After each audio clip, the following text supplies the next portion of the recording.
जो धधक रहे हैं दिन रात मेहनत की आग में। जो धधक रहे हैं दिन रात मेहनत की आग में, वे सब भविष्य के सूर्य हैं अपने परिवार के।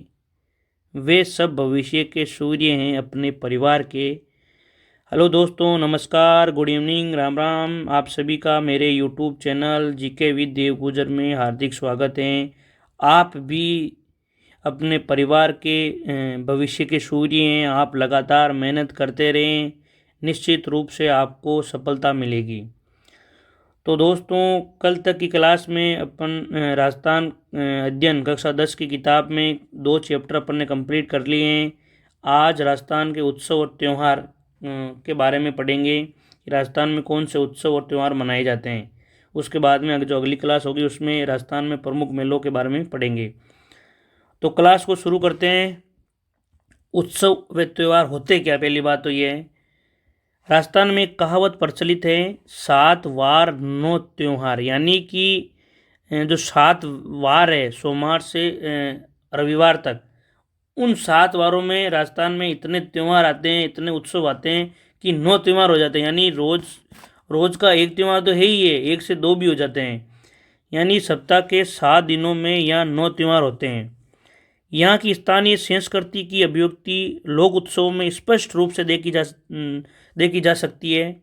ये त्यौहार, उत्सव व मेले इस प्रकार रचे गए हैं कि मौसम, समय तथा लोक भावना सबका संतुलन इनमें दिखाई देता है। देखो, ये जो उत्सव है, ये त्यौहार है, ये मेले हैं, इस प्रकार से रचे गए हैं कि हर मौसम में, हर समय तथा लोक भावना सबका इनमें संतुलन दिखाई देता है। अक्सर फसलों की कटाई व बदलते मौसम के साथ संयोजित ये अवसर आमजन को एक नवीन ऊर्जा प्रदान करते हैं। ये उत्सव, त्यौहार और मेले सांसारिक उलझनों में फंसे लोगों को कुछ समय के लिए शारीरिक एवं मानसिक शांति तथा आनंद प्रदान करते हैं। ये जो उत्सव है, ये त्यौहार अपन क्यों मनाते हैं? क्योंकि अपन दुख सुख और संसार के जो लफड़े हैं, सांसारिक उलझने हैं, उनमें फंसे हुए होते हैं।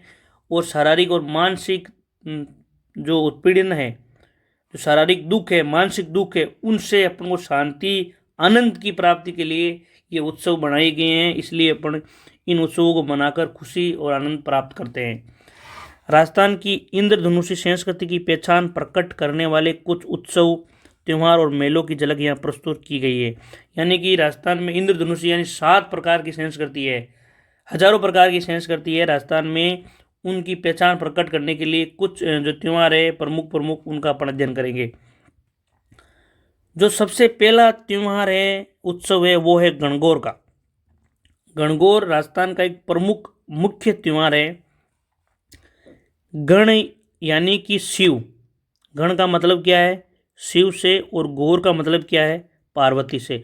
जो गण गौर 2 शब्दों से मिलकर बना है, उसमें से जो गण है उसका मतलब तो है शिव, और गौर का मतलब है पार्वती माता से। इस अवसर पर शिव व पार्वती की आराधना द्वारा जो अविवाहित कुंवारी लड़कियां हैं, अपने लिए योग्य वर तथा जो कुंवारी लड़कियां तो क्या करेगी? अपने लिए योग्य वर की लिए प्रार्थना करेगी। लेकिन जो विवाहित महिलाएं हैं, विवाहित स्त्रियां हैं, वो अपने लिए अखंड सुहाग की कामना करती है। इस दिन जो शिव और पार्वती की आराधना में लड़कियां क्या करती है? जो अविवाहित है, कुंवारी कन्याएं हैं, वो तो करेगी अपने लिए योग्य वर की कामना, और जो विवाहित हैं वो अपने लिए करेगी अखंड सुहाग की कामना। ये त्यौहार होली के दूसरे दिन चैत कृष्ण प्रतिपदा से लेकर चैत शुक्ला तृतीया तक चलता है। यानी कि अब आने वाला है त्यौहार, होली आने वाली है। होली के बाद में, होली के दूसरे दिन ही चैत कृष्ण प्रतिपदा से लेकर चैत शुक्ला तृतीया तक चलता है। इस मौके पर होली की राख के पिंड बनाकर जोग के अंकुरों के साथ में इनका पूजन किया जाता है। अविवाहित लड़कियां उपवनों से फूलों को कलश में सजाकर गणगौर के गीत गाती हुई इन्हें अपने घर ले जाती है। जो कुंवारी कन्याएं वो क्या करती है? बाग बगीचों से फूलों को कलश में सजाकर गणगौर के गीत गाती हुई अपने घर ले जाती है। गणगौर का त्यौहार शिव पार्वती के रूप में ईश्वर जी और गणगौर की प्रतिमाओं के पूजन के द्वारा मनाया जाता है। जनश्रुति के अनुसार इनका प्रारंभ पार्वती के गोने या इनके पिता के घर पुणे लौटने और अपनी सखियों द्वारा स्वागत गान को लेकर हुआ था। इसकी स्मृति में स्त्रियां गणगौर की काष्ठ की प्रतिमा को सजाकर मिट्टी की प्रतिमाओं के साथ किसी जलाशय पर ले जाती है। नृत्य और गीतों के साथ मिट्टी की प्रतिमा को विसर्जित कर काष्ठ प्रतिमाओं को पुणे लाकर स्थापित करती है। इस त्यौहार को जोधपुर, जयपुर, उदयपुर, कोटा रियासतों में बड़ी धूमधाम से मनाया जाता था। जब पहले के टाइम में रियासतें थी तब जो जोधपुर रियासत है, जयपुर, उदयपुर, कोटा रियासत में इस त्यौहार को, गणगौर के त्यौहार को बड़े धूमधाम से मनाया जाता था। हमेशा से ही गणगौर के अवसर पर गणगौर की सवारी का रिवाज रहा है। उदयपुर की गणगौर की सवारी का कर्नल टोड ने बड़े रोचक वर्णन किया है। जो उदयपुर की गणगौर की सवारी है उसका कर्नल टोड ने बड़ा रोचक वर्णन किया है। उन्होंने कहा है कि जहां अट्टालिकाओं में बैठकर सभी जातियों की महिलाएं, बच्चे और पुरुष रंग बिरंगे वस्त्रों एवं आभूषण से सुसज्जित हो गणगौर की सवारी को देखते थे। यह सवारी तोप के धमाके और नगाड़े की आवाज़ से राजप्रसाद मेल से प्रारंभ होकर पिछोला झील के गणगौर घाट तक बड़ी धूमधाम से पहुंचती थी और नौकाविहार तथा आतिशबाजी के प्रदर्शन के पश्चात समाप्त होती थी। ये बात कर्नल जेम्स टोड ने उदयपुर की जो गणगौर की सवारी है उसके बारे में कही है। ये बात आपको ध्यान रखना है। यदि प्रश्न आता है, ये जो लाइन है वो देखकर प्रश्न पूछते हैं भाई ये किस त्यौहार के बारे में बताया गया है, तो आपको ध्यान रखना है ये उदयपुर की गणगौर के बारे में जेम्स कर्नल टोड के वर्णन है, उन्होंने इनके बारे में कहा है। गणगौर के बाद में जो गलत त्यौहार है वो है तीज का त्यौहार। राजस्थान में एक कहावत प्रचलित है, तीज त्योहारा बावरी ले डूबी गणगौर, यानी कि त्योहारों के चक्र की शुरुआत सावन माह में तीज से होती है और इनका अंत चैत माह में गणगौर से हो जाता है। तीज त्योहारी बावरी ले डूबी गणगौर। वर्षा ऋतु में सावन माह में मनाया जाने वाला तीज का त्यौहार राजस्थान की स्त्रियों का सर्वाधिक जो पसंदीदा त्यौहार है वो है। सावन शुक्ल तृतीया को बालिकाएं और नवविवाहिताएं इस त्यौहार को मनाती है। जो सावन की शुक्ल तृतीया है को क्या होता है कि बालिकाएं और नवविवाहिताएं इस त्यौहार को मनाती है। ये त्यौहार विवाह के पश्चात पहली बार पीर में मनाने की परंपरा है। जब किसी लड़की का विवाह हो जाता है, विवाह होने के बाद में जब पहला सावन आता है तो पहले सावन में ये त्यौहार अपने पीर में मनाने की परंपरा है। मान्यता है कि विवाह के बाद जो पहला सावन होता है उसमें सास और बहू को एक साथ नहीं रहना चाहिए। राजस्थान में ये परंपरा है कि जब किसी की शादी होती है तो जब पहला सावन होता है उसमें जो नवविवाहिता होती है उसको वापस अपने पीर छोड़ा जाता है। उसके पीछे मान्यता ये है कि सास और बहू को एक साथ नहीं रहना चाहिए, इसलिए ससुराल पक्ष किसी अनिष्ट की आशंका से उसे पीर भेज देता है। इस अवसर पर सभी नवविवाहित पेड़ों पर झूला डालकर झूला झूलती है तथा साथ में ऋतु तथा श्रृंगार संबंधी गीत भी गाती है। यानी वर्षा ऋतु के और श्रृंगार संबंधी जो गीत गाए जाते हैं वो इन महिलाओं को द्वारा गाए जाते हैं। तीज से एक दिन पूर्व वे हाथों और पाँवों में मेहंदी लगाती है। तालाबों के किनारों पर मेलों का आयोजन होता है। इस त्यौहार के आसपास खेतों में मोट, बाजरा, फली आदि की बुआई भी शुरू हो जाती है।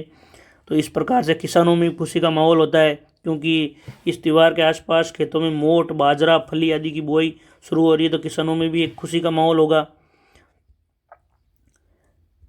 राजस्थान में गुलाबी नगर जयपुर का तीज का त्यौहार बहुत ज़्यादा प्रसिद्ध है। जो राजस्थान का जयपुर है वहाँ का जो तीज का त्यौहार है बहुत प्रसिद्ध है। तीज की सवारी में सजे सजाए हाथी, घोड़े, ऊंट और वर्दी पहने हुए उनके महावत, घुड़सवार आदि तीज की प्रतिमा के साथ जुलूस में चलते हैं। इस त्यौहार का आनंद उठाने के लिए राज्य भर से हजारों की संख्या में लोग आते हैं। राजस्थानी वेशभूषा में लोग राजस्थानी लोकगीत और नृत्य करते नजर आते हैं। इस दृश्य को विदेशी पर्यटक घंटों ठहर कर आनंद उठाते हैं। जो जयपुर की तीज की सवारी है, तीज का जो त्यौहार है बहुत प्रसिद्ध है। इसका लुत्फ जो विदेशी हैं वो भी उठाते हैं। जो बूंदी की कजली तीज है, बूंदी की जो कजली तीज है, तीज का त्यौहार पूरे राजस्थान में जहाँ श्रावण तीज को मनाया जाता है। भाई जो तीज का त्यौहार है पूरे राजस्थान में श्रावण के महीने में मनाया जा रहा है, श्रावण की शुक्ल तृतीया को। लेकिन बूंदी में ये त्यौहार भादवा की जो तृतीया है उसको मनाया जा रहा है। यह आपको अंतर ध्यान रखना है। बूंदी की जो कजली तीज है वो भादवा के महीने में मनाई जाती है। इसमें सुसज्जित पालकियों में तीज का उल्लास में जुलूस मनोरम नवल सागर से शुरू होकर कुंभा स्टेडियम पर समाप्त होता है। बूंदी में कजली तीज मनाई जा रही है, जयपुर में तीज मनाई जा रही है। जो जयपुर की तीज है वो सावन शुक्ल तृतीया को है, जबकि बूंदी की जो कजली तीज है वो भादवा के महीने में तीज को मनाई जाती है। आपको डिफरेंस ध्यान रखना है। इसके बाद में होली का त्यौहार मनाया जाता है। होली अभी आने वाली है 4-5 दिनों में। होली का त्यौहार फाल्गुन पूर्णिमा को पूरे भारत में बड़े उत्साह और उल्लास के साथ मनाया जाता है। ये कौन से महीने में? फाल्गुन की पूर्णिमा को। फाल्गुन की माह की जो पूर्णिमा होती है उसमें होली का त्यौहार पूरे भारत में बड़े उत्साह और उल्लास के साथ मनाया जाता है। ऋतु परिवर्तन और रबी की फसल। अब देखो होली के टाइम क्या हो रहा है, ऋतु परिवर्तन हो रही है और रबी की जो फसल है, गेहूं की फसल है, इन सभी फसलों की कटाई में जनमानस में मनोरंजन और किसानों में बहुत बड़ा उत्साह होता है। इस अवसर पर होलिका की पूजा की जाती है। गोबर के कंडों को एकत्रित करके कुछ कंडों की मालाएं होलिका दहन के लिए समर्पित की जाती है। नृत्य, गान और गुलाल से त्यौहार का महत्व प्रदर्शित होता है। इसमें होली के त्यौहार में डांस किया जाता है, नाच गाना किया जाता है। गुलाल से इस त्यौहार का इम्पोर्टेंस महत्व प्रदर्शित होता है। होली पर रंग डालने की परंपरा लगभग सभी जगह एक समान है, किंतु कुछ स्थानों पर इसमें विविधता और डिफरेंस देखा जाता है। भिनाई में कोड़ा मार होली खेली जाती है, यह ध्यान रखना। जो भिनाई में क्या है, वहाँ पे कोड़े मारकर होली खेली जाती है, जिसमें जो लोग हैं 2 दलों में बढ़ जाएंगे, 2 ग्रुप बना लेंगे और एक दूसरे पर कोड़े का प्रहार करते हैं। इस प्रकार से भिनाई में, जो भिनाई अजमेर ज़िले में स्थित है और वर्तमान में केकड़ी ज़िले में स्थित है, वहाँ पे ये इस तरह से होली मनाने की परंपरा है। मेवाड़ में उदयपुर, बांसवाड़ा, डूंगरपुर तथा दक्षिणी राजस्थान में आदिवासी लोग भंगोरियों की होली खेलते हैं। मेवाड़ के अनेक अंचलों में होली के मौके पर गैर नृत्य किया जाता है। जो मेवाड़ है, डूंगरपुर, बांसवाड़ा, उदयपुर, चित्तौड़गढ़, ये जिलों में होली के मौके पर गैर नृत्य करने की परंपरा है।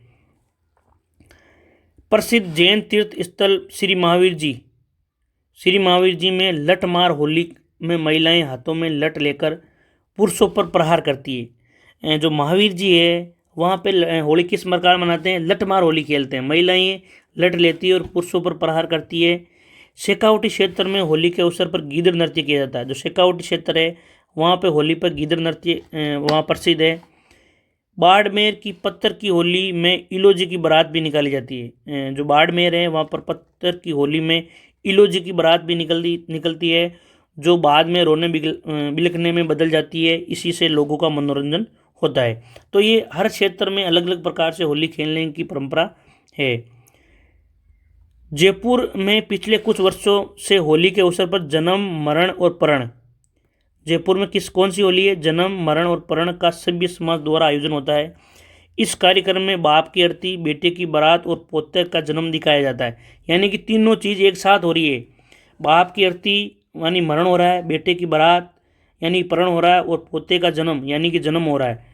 तो ये तीनों चीज़ें एक साथ दिखाई जाती है जयपुर में। यह आपको ध्यान रखना है कि जन्म, मरण और परण की होली कहाँ है? ये है जयपुर में। कोटा के आवा तथा सांगोद कस्बों का 200 साल पुराना न्याण का आयोजन होता है। न्याण कोटा का प्रसिद्ध है और ये आवा और सांगोद कस्बों में मनाया जाता है। यहाँ होली पर खेल तमाशों के जरिए मनोरंजन किया जाता है, ये आपको ध्यान रखना है। होली के बाद में जो अगला त्यौहार है वो है आका तीज, अक्षय तृतीया। आका तीज का त्यौहार है। आका तीज बैसाख माह में कब मनाई जाती है? बैसाख माह की शुक्ल पक्ष की तृतीया को जो तीज होती है उसको अक्षय तृतीया या आका तीज कहा जाता है। अक्षय तृतीया को जन सामान्य में अबूझ सावे के रूप में, यानी कि इस दिन पंडित से या किसी ब्राह्मण से सावा निकालने की जरूरत नहीं है, इसको अबूझ सावा कहते हैं। इस दिन शादी करते हैं तो सावा निकालने की जरूरत नहीं है। ग्रामीण अंचलों में बिना मुहूर्त निकलावे ही इस दिन बड़ी संख्या में बाल विवाह होते थे, जो प्रशासन के कड़े रुख और जागरूकता के कारण बहुत कम हो गए हैं।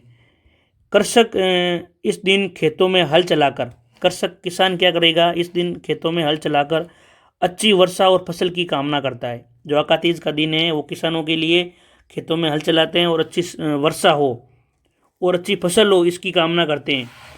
बाजरा, गेहूँ, चावल, तिल, जौ इत्यादि 7 अन्नों की पूजा करते हैं। देखो, बाजरा, गेहूँ, चावल, तिल, जौ, इन 7 अन्नों की मिलाकर पूजा की जाती है। इस दिन गेहूँ, बाजरे आदि का खींचड़ा, गुड़ की गलवानी व मंगोड़ी का साग बनाया जाता है। बीकानेर जो रियासत है उसका स्थापना दिवस भी यही है होने के कारण इसे वहाँ पर भी उत्साह के साथ मनाया जाता है। जो अक्षय तृतीया का दिन है वो बीकानेर की स्थापना का दिन है, तो बीकानेर ज़िले में भी इस दिन स्थापना के रूप में उत्साह होता है। पूरे देश में मनाए जाने वाले सभी पर्व त्यौहार आदि राजस्थान में उतने ही हर्षोल्लास से मनाए जाते हैं। ऋतु तथा धर्म के परिप्रेक्ष्य में भारतीय जनमानस में कई उत्सव हैं जिनमें रक्षाबंधन, जन्माष्टमी, गणेश चतुर्थी, नवरात्रि, दशहरा, दीपावली, मकर संक्रांति, शरद पूर्णिमा, बसंत पंचमी, नाग पंचमी आदि त्यौहार प्रमुख हैं। इनके अतिरिक्त जैन संप्रदाय उनमें कौन कौन से त्यौहार है से संबंधित अनेक उत्सव राजस्थान में बड़ी श्रद्धा के साथ मनाए जाते हैं। जैनों का सबसे पवित्र और महत्वपूर्ण उत्सव पर्युषण भादवा में मनाया जाता है। जो पर्युषण पर्व है वो भादवा के महीने में मनाया जाता है। श्रावक गण इस मौके पर मंदिर जाते हैं, पूजा करते हैं, अर्चना करते हैं, स्तवन करते हैं, कीर्तन, व्रत, उपवास आदि प्रक्रियाओं द्वारा आत्मशुद्धि, संयम एवं नियम का पालन करते हैं। जो पर्युषण पर्व है वो जैन समाज का पवित्र और महत्वपूर्ण उत्सव है। इस दिन जैन समाज के लोग क्या करेंगे, मंदिर में जाएंगे, पूजा अर्चना, स्तवन, कीर्तन, व्रत, उपवास आदि की प्रक्रियाओं द्वारा आत्मशुद्धि, संयम एवं नियम का पालन करते हैं। इस उत्सव का जो अंतिम दिन है वो संवत्सरी कहलाता है। आश्विन कृष्ण एकम को क्षमा पर्व जो क्षमा मांगते हैं वो पर्व के मौके पर सभी श्रावक एक जगह इकट्ठे होते हैं और एक दूसरे से क्षमा याचना करते हैं। यदि हमारे से कोई गलती होगी तो हमको क्षमा करना। ये त्यौहार आश्विन कृष्ण एकम को मनाया जाता है। जैन समाज के बाद में है मुसलमान। जो मुस्लिम समाज है उनमें ईद उल जुहा जिसे बकरा ईद भी कहा जाता है, जो मुसलमानों के उत्सव है उसमें जो त्यौहार है ईद उल जुहा जिसे बकरा ईद भी कहा जाता है। जिलहिज की 10वीं तारीख को इब्राहिम द्वारा अपने पुत्र जो अपना प्रिय पुत्र था इस्माइल की कुर्बानी के याद में ईद उल जुहा का जो त्यौहार है उत्सव मनाया जाता है। मुहर्रम के गमी के मौके पर वे 10 दिन तक उपवास रखते हैं। जो मुहर्रम का महीना है वो गम का महीना है। गमी के मौके पर 10 दिन तक उपवास रखते हैं और अंतिम दिन मोहम्मद शाह के नाती हुसैन इमाम की कुर्बानी के उपलक्ष्य में ताजिए निकालते हैं। शब-ए-रात का त्यौहार बड़ी खुशी का त्यौहार है। जो शब-ए-रात का त्यौहार है वो खुशी का त्यौहार है। ऐसा माना जाता है कि उस दिन सभी मानवों के कर्मों की जांच होकर, जो शब-ए-रात का त्यौहार है उसमें क्या है, मुस्लिम समाज में मान्यता है कि सभी मानवों के कर्मों की जांच हो गई और जांच होकर उनके कर्मों के अनुसार उनके भाग्य का निर्धारण किया जाता है। शब-ए-रात के दिन मोहम्मद साहब के पवित्र जन्म एवं मरण की स्मृति में 12 वफ़ात का त्यौहार मुस्लिम समाज बड़ी श्रद्धा के साथ मनाता है। जो 12 वफ़ात का त्यौहार है वो मोहम्मद साहब के पवित्र जन्म और मरण की स्मृति में मनाया जाता है। रमज़ान की समाप्ति का दिन ईद उल फितर कहलाता है। रमज़ान महीने की जो समाप्ति होती है वो ईद उल फितर के साथ होती है, जिस दिन नई पोशाक में मुस्लिम समाज आपसी मेलजोल ये मेल मिलाप और आपस में मिलते हैं दिखाई देते हैं ईद उल फितर के दिन। मुस्लिम समाज के बाद में ईसाई जो समाज है उनके उत्सव में 1 जनवरी हैप्पी न्यू ईयर के रूप में मनाई जाती है। फिर Easter, good Friday, Christmas day आदि प्रमुख इनके त्यौहार है जिन्हें लोग गिरजाघरों एवं ईसाइयों के निवास स्थान पर बड़े उल्लास के साथ मनाते हैं। इन प्रमुख लोक उत्सवों के अतिरिक्त महापुरुषों की जयंती, व्रत और उपवास के अवसर पर भी उत्सव मनाए जाते हैं। इनमें महावीर जयंती, नरसिंह जयंती, हनुमान जयंती, बुद्ध जयंती आदि प्रमुख है। व्रत के उत्सवों में अमावस व्रत, वट सावित्री व्रत, निर्जला एकादशी, देव झूलनी एकादशी, हरितालिका तीज, पवित्रा चतुर्दशी, ऋषि पंचमी, अनंत चतुर्दशी, गोपाष्टमी, आंवला एकादशी, इन जो तिथियां हैं उन या महापुरुषों की जयंतियां उस दिन भी राजस्थान में उत्सव और त्यौहार मनाने की परंपरा है। तो दोस्तों जो आज की क्लास में उसमें हमने जो राजस्थान में मनाए जाने वाले त्यौहार उत्सव है उनके बारे में पढ़ा। जो कल की क्लास होगी हमारी उसमें राजस्थान के जो प्रमुख मेले हैं उनके बारे में पढ़ेंगे। तो आप इसी तरह चैनल पे बने रहें। चैनल पे यदि नए हो तो चैनल को सब्सक्राइब करें। वीडियो आपको पसंद आ रहा तो लाइक शेयर कमेंट ज़रूर करें। अपने दोस्तों को इन क्लास के बारे में ज़्यादा से ज़्यादा बताएं। मेरा जो टेलीग्राम चैनल है उसका मैं लिंक डिस्क्रिप्शन में डाल दूंगा, आप ज्वाइन करना वहाँ से। टेलीग्राम चैनल है उस पर जो नई नई योजनाओं के वीडियो हैं, हर प्रकार की जो न्यूज़ है वो मैं आपको टेलीग्राम पे देता हूँ। तो आप ज़रूर टेलीग्राम चैनल है उसको ज्वाइन करें।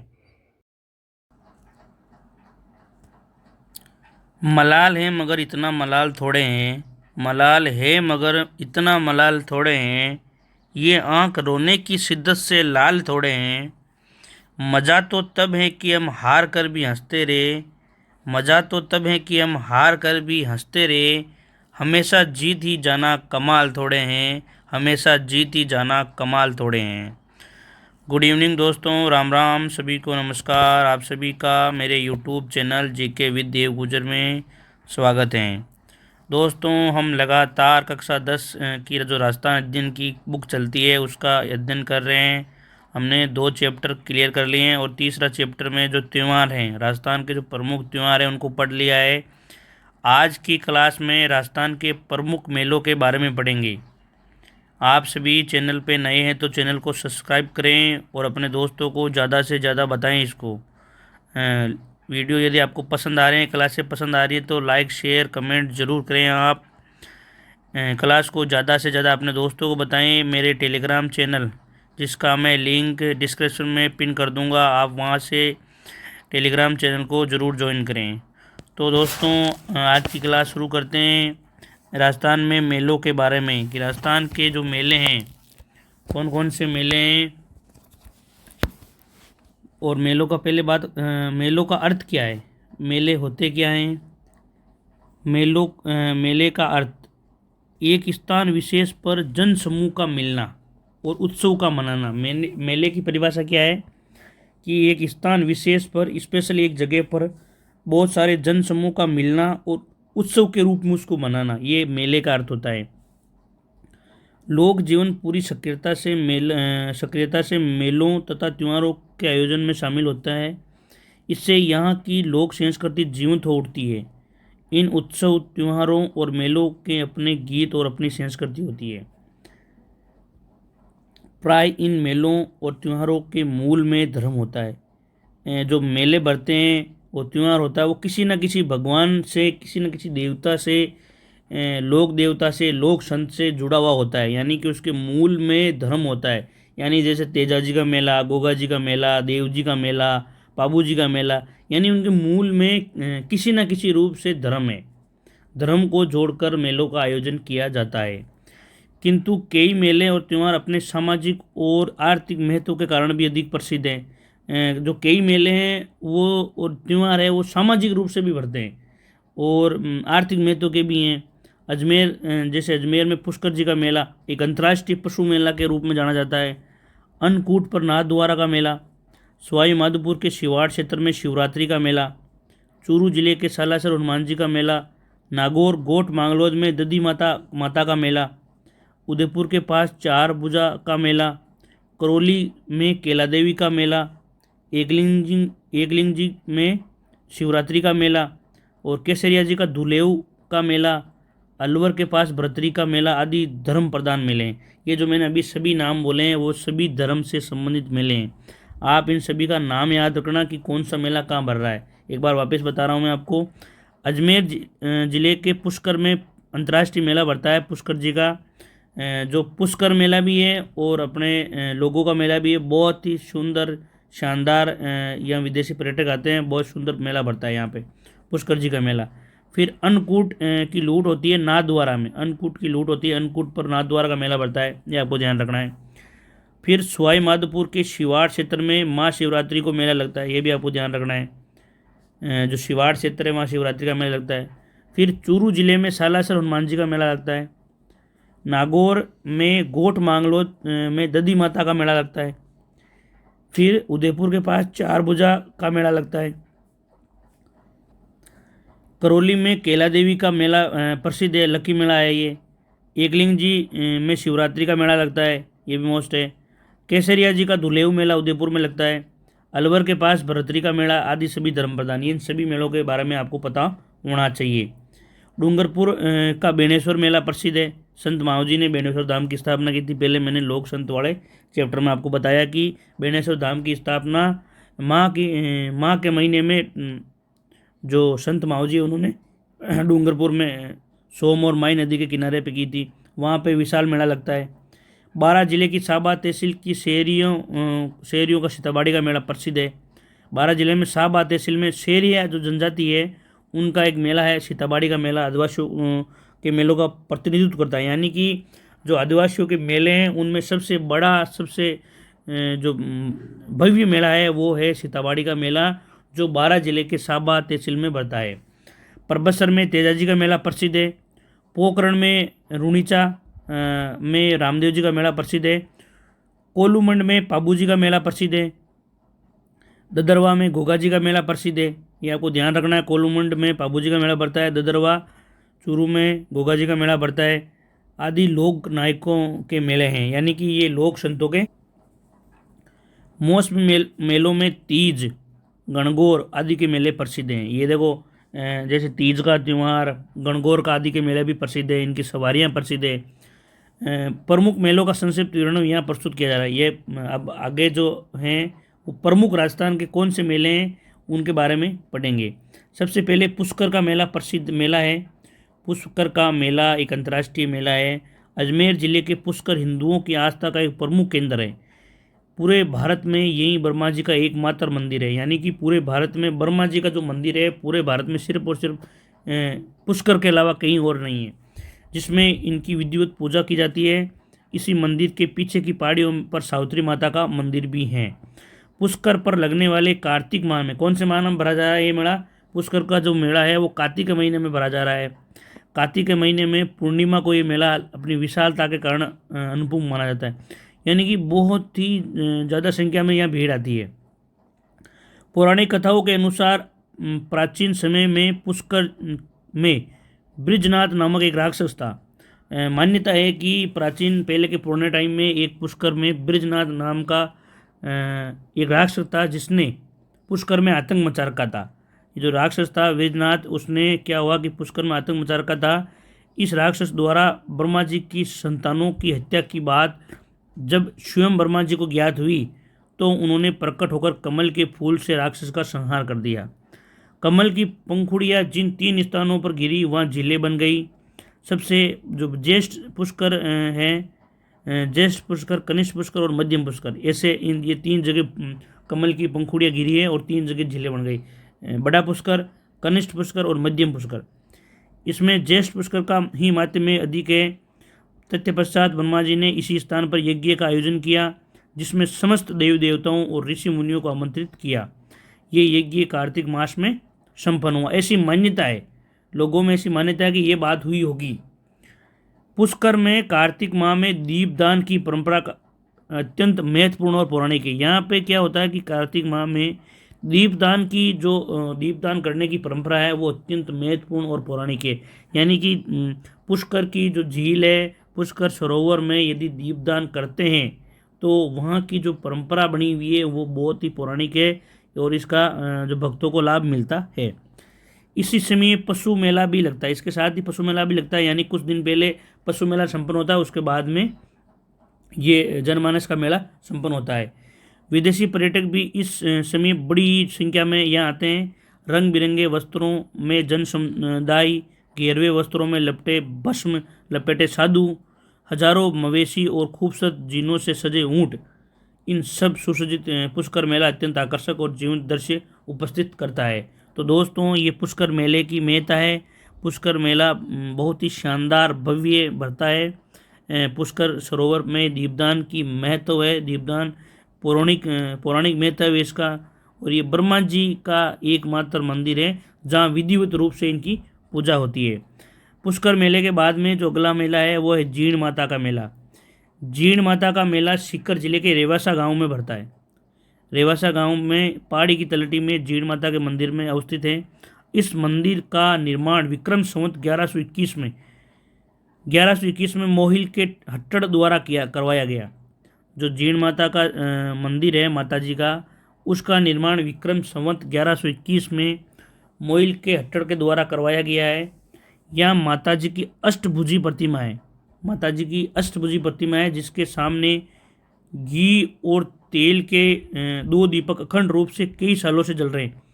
ये बड़ी आश्चर्य की बात है, बड़े चमत्कार की बात है कि यहाँ पर 2 दीपक जल रहे हैं। माता जी की जो प्रतिमा है, माता जी की मूर्ति है, उसके सामने 2 दीपक जल रहे हैं, एक घी का दीपक और तेल का दीपक, जो कई सालों से लगातार अखंड रूप से जल रहे हैं।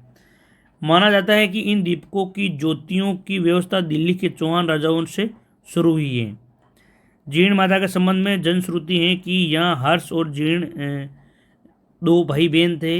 इनके माता पिता का बचपन में स्वर्गवास हो गया था। भावज के तानों से दुखी होकर जीण अपने भाई का घर छोड़कर रेवासा की पहाड़ियों में आकर तप करने लग गई। जब हर्ष को इस बात का पता चला तो उसने जीण से घर लौटने का आग्रह किया। जब जीण किसी भी प्रकार से घर लौटने के लिए वापस आने के लिए तैयार नहीं हुई तो हर्ष भी उसी स्थान पर उसी के साथ इस स्थान पर देवी को प्राप्त करने के लिए कठोर तपस्या करने लगा। अंत में देवी साक्षात हुई और आज तक वहाँ विद्यमान है। जो हर्ष और ये एक मान्यता है, जनश्रुति है, वहाँ पे कहानी चलती है कि हर्ष और जीण 2 भाई बहन थे, लेकिन इनके माता पिता का बचपन में ही स्वर्गवास हो गया था। और जो हर्ष की पत्नी थी, जो जीण की भावज थी, उसके तानों से दुखी होकर जीण क्या हुआ कि घर छोड़कर रेवासा की पहाड़ियों में आकर तप करने लगी। जब हर्ष अपनी बहन को मनाने के लिए वापस घर चलने के लिए आया तो जीण घर लौटने के लिए इनकार कर दिया, यानी घर लौटने के लिए उसने मना कर दिया। तब हर्ष भी उसके साथ रहकर माताजी और शक्ति को प्राप्त करने के लिए वहीं पर कठोर तपस्या करने लग गया। तब देवी खुद स्वयं साक्षात प्रकट हुई और उनको आशीर्वाद दिया और आज तक वहीं पे विद्यमान है। राजस्थान के अलावा अन्य राज्यों से भी लाखों तीर्थयात्री मनोकामना पूर्ति के लिए रेवासा शिखर की पहाड़ियों में आते हैं। चैत और आश्विन माह में नवरात्रों के समय यहाँ पर विशेष चहल पहल रहती है। जो दोनों नवरात्रे हैं, दोनों नवरात्रों के टाइम पे जीण माता के मंदिर में विशेष चहल पहल रहती है। जीण माता के बाद में जो अगले जो मेला है वो है खाटू श्याम जी का मेला। खाटू श्याम जी का मेला का जो खाटू श्याम जी का जन्मदिन था वो कल था। खाटू श्याम जी का मेला अभी वर्तमान में बहुत ही ज़्यादा प्रसिद्ध है। राजस्थान राज्य के और अन्य राज्यों के भी यहाँ पे बहुत सारे लोग मेले में आते हैं। और मेले के अलावा भी लोगों का लगातार यहाँ तांता बना रहता है। कल के अखबार के एक न्यूज़ थी कि खाटू श्याम जी के मेले में लगभग 11 लाख लोगों ने एक दिन में ही दर्शन किए हैं। तो ये इस खाटू श्याम जी के मेले की भव्यता को बताता है। खाटू श्याम जी का मेला सीकर जिले में स्थित खाटू श्याम जी का मंदिर बहुत ही ज़्यादा विख्यात है और वर्तमान में ये बहुत ज़्यादा प्रसिद्ध हो रहा है। एक कहावत चलती है, एक युक्ति चलती है कि हारे का सारा खाटू श्याम हमारा। तो अभी वर्तमान में भक्तों में खाटू श्याम जी का बहुत प्रचलन है और बहुत लोग अपनी मनोकामना पूरी करने के लिए खाटू श्याम जी के दर्शन के लिए जाते हैं। जिला मुख्यालय से करीब 50 किलोमीटर दूरी पर स्थित श्री कृष्ण के रूप में ही एक स्वरूप श्री श्याम जी के इस मंदिर में वर्ष भर भक्तों की भीड़ लगी रहती है। यानी कि एक विशेष पर्टिकुलर दिन नहीं है, यहाँ पे लगातार लोगों की भीड़ चलती रहती है। शीश की दानी के रूप में विख्यात श्री श्याम जी के मंदिर में फाल्गुन के शुक्ल पक्ष की 10वीं से द्वादशी तक, यानी कि जो फाल्गुन के शुक्ल पक्ष की 10वीं से 12 तक ये वार्षिक मेला लगता है। इस मंदिर के निकट स्थित श्याम बगीचा और श्याम कुंड भी दर्शनीय है। तो हारों के जो हारे हैं लोग हैं उनका सारा खाटू श्याम जी हैं। खाटू श्याम जी के बाद में जो अगला मेला है वो है भरथरी का मेला। भरथरी का मेला अलवर ज़िले में बढ़ता है, आपको ध्यान रखना है। अलवर से 40 किलोमीटर दूर भरथरी नामक स्थान पर वर्ष में 2 बार ये मेला बढ़ रहा है। बैसाख में और भादवा के महीने में लक्खी मेला आयोजित होता है। लक्खी मेला का मतलब है कि यहाँ लाखों की संख्या में लोगों की भीड़ उमड़ती है। हाथों में चिमटा कमंडल, शरीर पर राख लपेटे, लंबी दाढ़ी और लंबे बाले वाले सैकड़ों कनपटे बाबाओं से ये स्थान लघु कुंभ के रूप में जीवित हो उठता है। तो ये आपको लाइनें याद रखनी है कि ये किस मेले के लिए कही गई है, ये आपको लाइनें याद रखनी है। जनश्रुति है कि गोपीचंद भर्तृहरि बहुत बड़े राजा थे। लोगों में मान्यता है कि जो गोपीचंद भर्तृहरि थे बहुत बड़े राजा थे। उनकी पत्नी रानी पिंगला अत्यंत सुंदर थी। किन्हीं कारणों से राजा के मन में विरक्ति आने पर उन्होंने अपना राजपाट त्याग कर संन्यास ले लिया। भर्तृहरि को ये जंगल बहुत भाया और मृत्यु पर्यंत यहीं रहे और यहीं पे इनकी समाधि है। तो आपको ध्यान रखना है कि भर्तृहरि का मेला अलवर में भरता है। और ये लाइनें जो बताई थी वो लाइनें भी याद रखनी है। कभी कभी क्वेश्चन में आता है, ये लाइनें दे दी जाती है और ये पूछा जाता है कि ये किस मेले से संबंधित है। और ये आपको जनश्रुति भी याद रखनी है कि यहाँ गोपीचंद भर्तृहरि एक महान राजा थे। उनकी रानी थी पिंगला जो बहुत सुंदर थी। लेकिन क्या हुआ कि किन्हीं कारणों से दोनों के मध्य मनमुटाव हुआ और जो राजा भर्तृहरि हैं, गोपीचंद भर्तृहरि है, उनके मन में विरक्ति आ गई और उन्होंने राजपाट त्याग दिया और इस जंगल में ही उन्होंने तपस्या की। इन्होंने यहीं पे अपना जीवन बिताया, लास्ट तक इन्होंने यहीं रहे। इसलिए यहाँ पे मेला भर्तृहरि का मेला भरता है। भर्तृहरि के मेले के बाद में जो डिग्गी के कल्याण जी का मेला है, डिग्गी कल्याण जी का मेला बहुत ज़्यादा प्रसिद्ध है। जयपुर से 75 किलोमीटर दूर टोंक जिले की जो मालपुरा तहसील है, वहाँ डिग्गीपुरी के भगवान विष्णु के स्वरूप राजा कल्याण जी का जो मेला है वो श्रावण की अमावस को भरता है। कब भरता है? जो श्रावण माह की अमावस है उसको ये मेला भरता है और ये टोंक जिले की मालपुरा तहसील में स्थित है। डिग्गी के बारे में जनश्रुति है कि इंद्र ने अपने दरबार की अप्सरा उर्वशी को किसी बात पर क्रोधित होकर 12 साल के लिए मृत्युलोक में रहने के लिए दंड दे दिया। जो इंद्र का दरबार है, वहाँ की एक अप्सरा है उर्वशी, उससे क्रोधित हो गई है इंद्र और वहाँ से उसको दंड के रूप में कहा कि आप मृत्युलोक में जाइए और वहाँ 12 साल के लिए आपको रहना है। उर्वशी मृत्युलोक में आकर रहने लगी। यहाँ वे चंद्रगिरी के राजा के उद्यान में घोड़ी का रूप धारण कर रात भर चरा करती थी। क्रोधित चंद्रगिरी के राजा ने एक दिन घोड़ी का पीछा कर उसे पकड़ लिया। घोड़ी ने अप्सरा यानी कि सुंदरी का रूप धारण कर लिया। राजा डिगू थे वो उर्वशी पर मोहित हो गए और उसे राजमहल में लेने के लिए आतुर हो गए। उर्वशी ने साथ चलने के लिए एक शर्त रखी कि दंड समाप्ति पर जब उसे लेने आए तो उसे बचाएगा, यानी कि जब मेरे को 12 साल बाद में मेरा दंड पूरा हो जाएगा तब मुझे इंद्र लेने के लिए आएगा तो आप मेरे को वहाँ जाने से रोकोगे। यदि वे नहीं बचा पाया तो वे उन्हें श्राप देगी।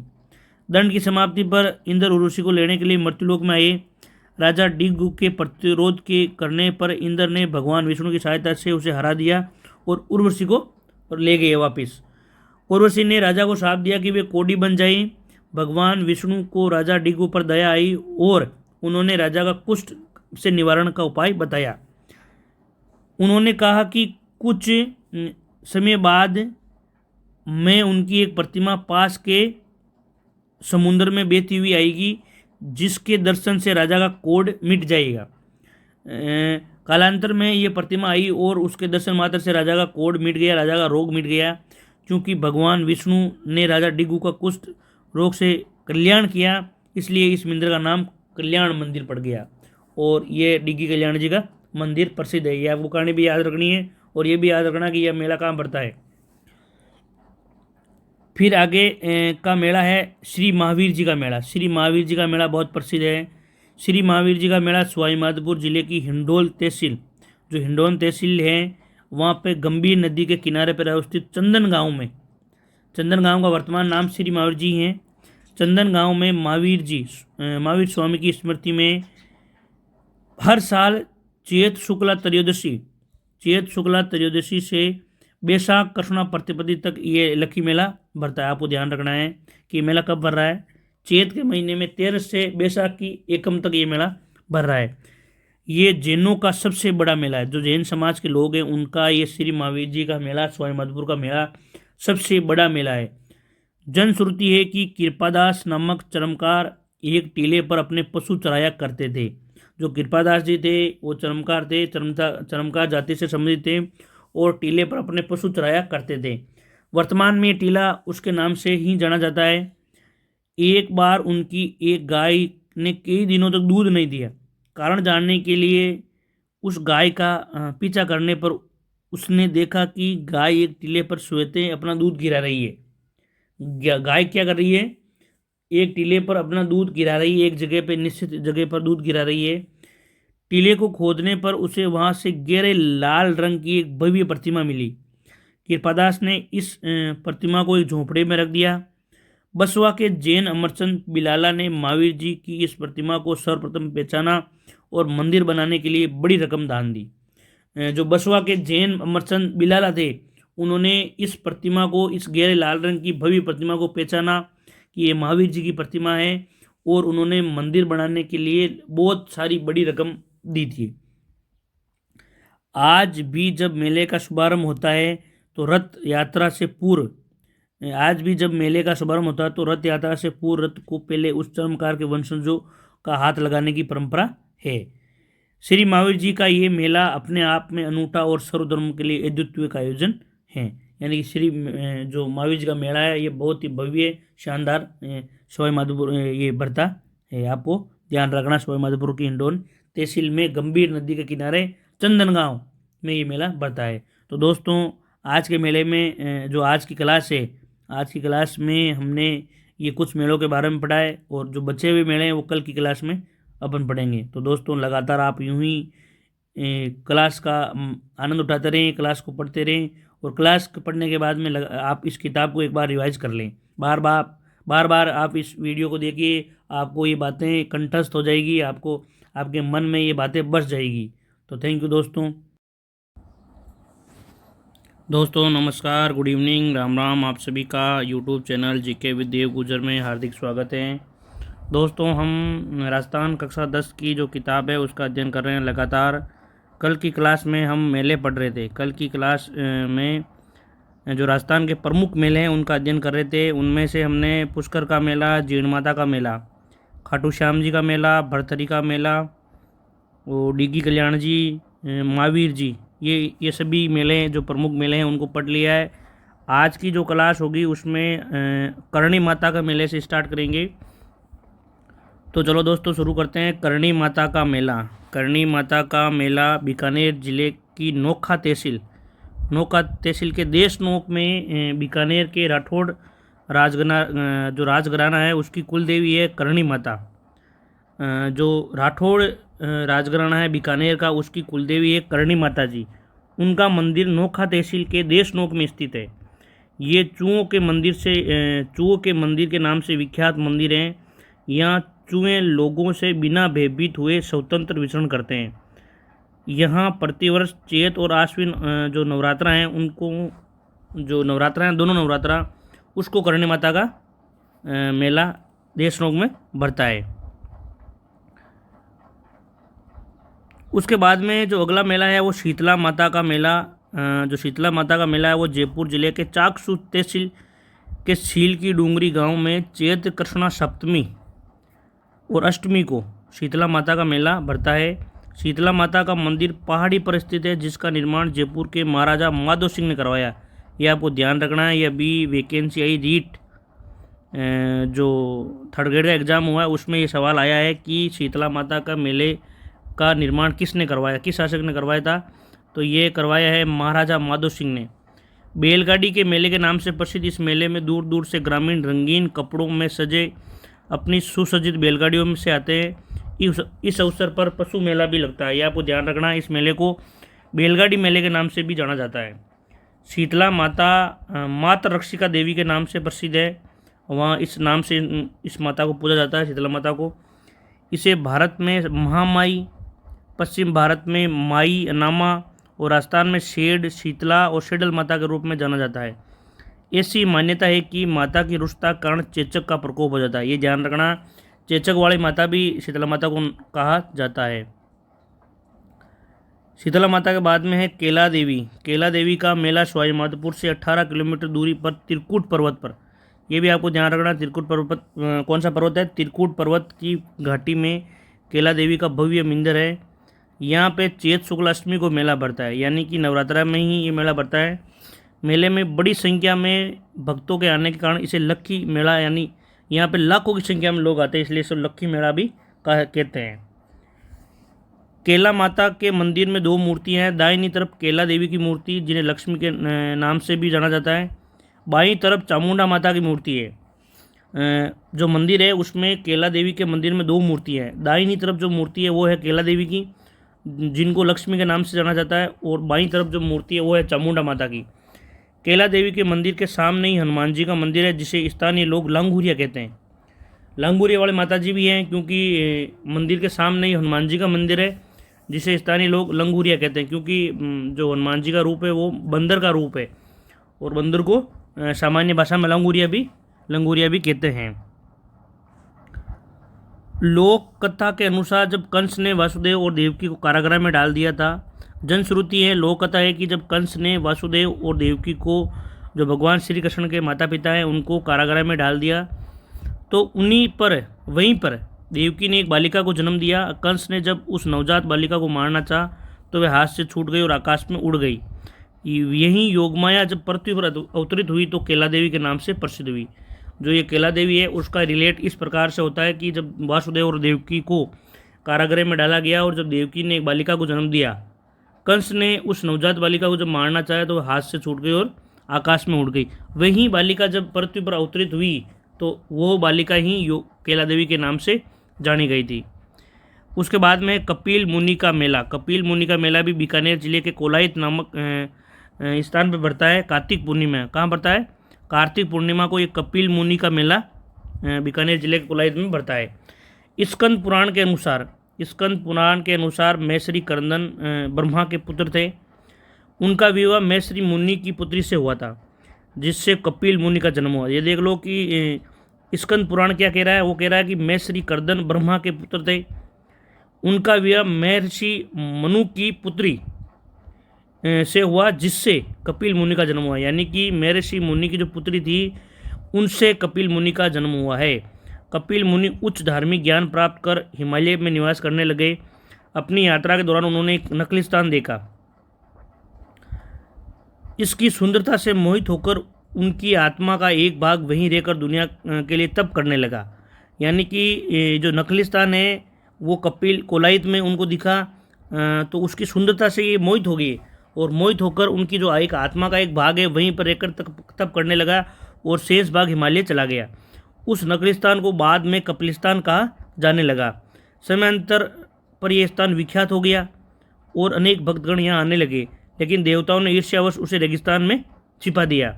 शिव पार्वती के पुत्र स्कंद देव ने दुखी मानवता की सहायता हेतु इस स्थान को फिर से खोज निकाला। इस पवित्र झील में स्नान का अत्यधिक महत्व है। माना जाता है कि इससे भक्तों के पाप कट जाते हैं, यह भी ध्यान रखना। और कोलायत की झील भी प्रसिद्ध है।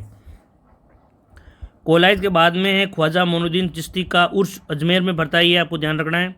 सूफी संत ख्वाजा मोइनुद्दीन चिश्ती साहब ईरान से भारत आए थे और अपना शेष जीवन अजमेर में बिताया था इन्होंने। गरीब नवाज के नाम से प्रसिद्ध ख्वाजा साहब ने अपना संपूर्ण जीवन मानवता की सेवा में समर्पित कर दिया।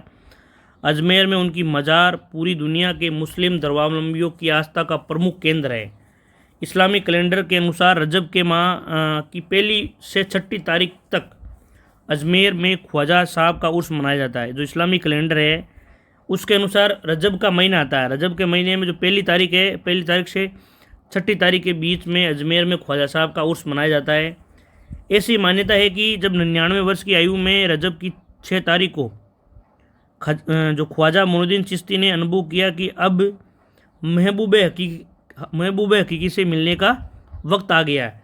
जब ख्वाजा साहब ने अनुभव किया कि जो अपनी उम्र हो गई है 99 साल, उस उम्र में अब महबूब हकीकी से मिलने का वक्त आ गया है। महबूब हकीकी का मतलब है भगवान अल्लाह से मिलने का वक्त आ गया है। जब ख्वाजा साहब 6 दिन तक हुजरे से बाहर नहीं आए तो खादिम भीतर गए। वहाँ उन्होंने पाया कि ख्वाजा साहब की रूह जिस्म से परवाज हो गई है। इसी की याद में प्रतिवर्ष जो उर्स मनाया जाता है वो अजमेर में। इसके बाद में इस उर्स के दौरान जायरीन उनकी मज़ार पर फातिहा पढ़कर चादर चढ़ाते हैं। अकबर द्वारा निर्मित अकबरी मस्जिद तथा महफिल खाने में कवालिया का कार्यक्रम होता है। उर्स चांद दिखाई देने पर दरगाह शरीफ के बुलंद दरवाजे पर झंडा फहराने की परंपरा है। और ये जो उर्स है वो झंडा फहराने के साथ प्रारंभ होता है। और ये झंडा फहराता कौन है? ये झंडा फहराता है भीलवाड़ा का गौरी परिवार। रजब की 6 तारीख को कुल की रस्म में जायरीनों पर गुलाब के जल के छींटे मारे जाते हैं। इसके 3 दिन बाद 9वीं तारीख को बड़े जो कुल की रस्म है वो अदा की जाती है। उर्स के दौरान अकबर व जहांगीर द्वारा क्रम से बड़ी देग और छोटी देग में चावल पकाकर तबरुक यानी प्रसाद बांटा जाता है।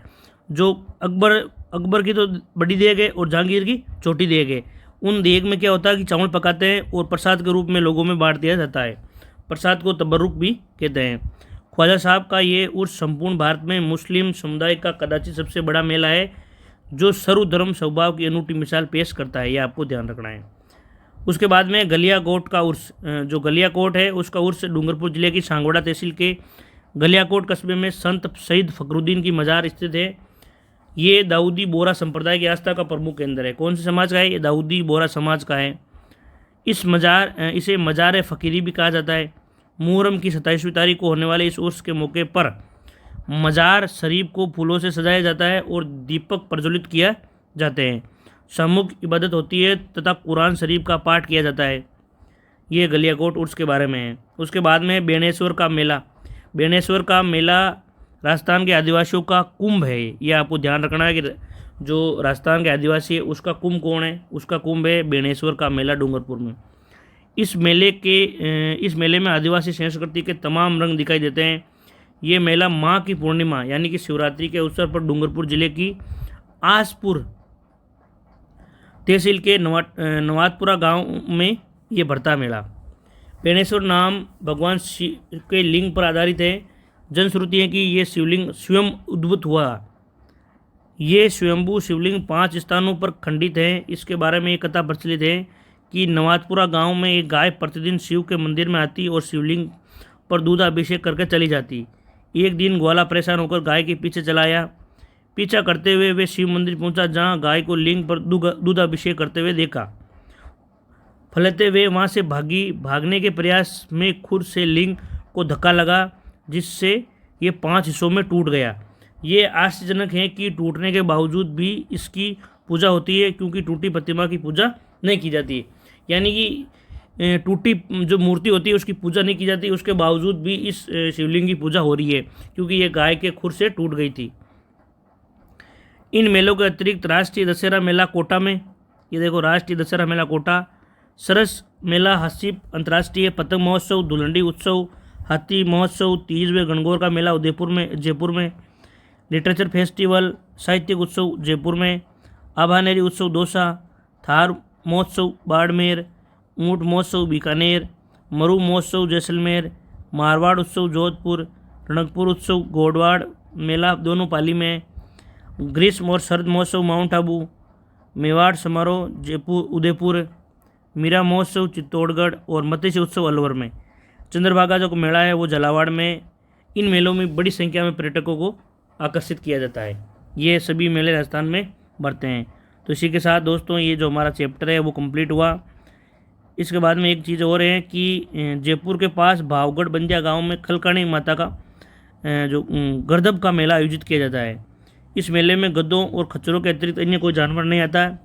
कहा जाता है कि मेले की शुरुआत 500 वर्ष पहले कच्छाओं ने चंद्रा मीना की को युद्ध में हराने की खुशी में इस मेले की शुरुआत की गई थी। खलकाणी माता का गर्दभ मेला भावगढ़ बंदिया गांव में बढ़ता है जयपुर में, ये आपको ध्यान रखना है।